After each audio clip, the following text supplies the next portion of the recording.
Welcome to the state of Tennessee. My name is Andreas, and I'm here to learn the mysteries of the built environment.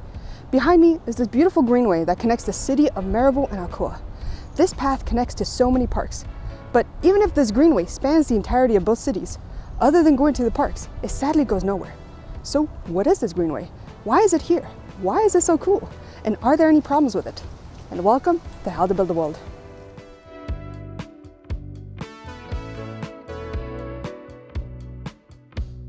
This beautiful greenway is called the Maryville-Alcoa Greenway.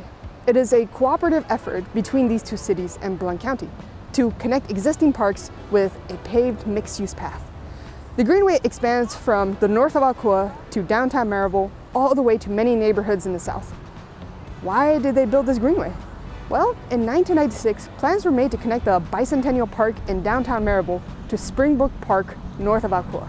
But the really cool thing that made it all possible was the federal money. In the early 90s, a law called the Intermodal Surface Transportation Efficiency Act, ISTEA, was signed by one of the Bush presidents.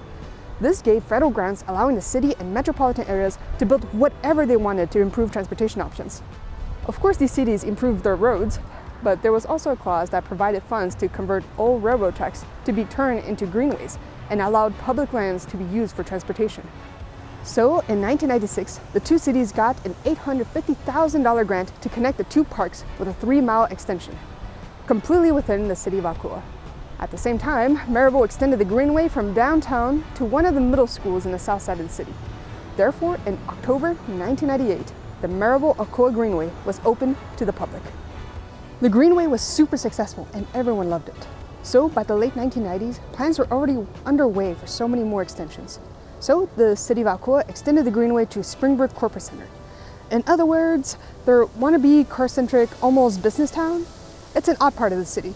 However, right next to that is an absolutely beautiful and gorgeous park that is also right next to a highway. Don't let that fool you. There are so many wonderful things going on in this greenway. It is literally the most well-made and best maintained greenways in the entire eastern side of the state, except when it snows or rains.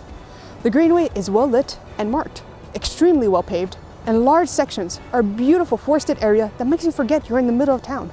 And you have 15 miles of grade-separated mixed-use paths accessible to everyone. So is there anything wrong with this greenway? Yes, there is. This greenway extends to all sections of the city, but it does not connect to anything other than parks. So it literally leaves you nowhere. I can go to any park, but I cannot go anywhere important. So if I want to go to downtown, the paths do not go there. If I want to go to any school, the greenway does not connect to them.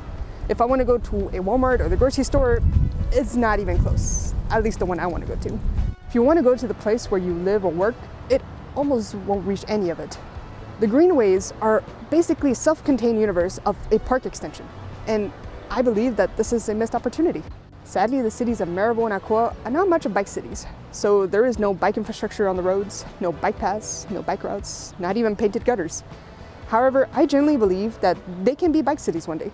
So many people bike on the greenway, but sadly not on the roads themselves, and for good reason.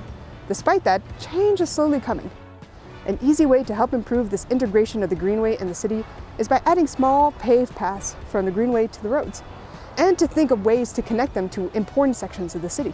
But the biggest problem is shifting the purpose of the greenway from thinking of it as a park extension for recreational purpose only, and to think of it as an alternative route to move around the city.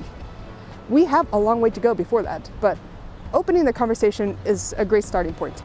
To conclude, the citywide mixed-use path is a self-contained park that takes you nowhere, but I really hope one day that changes.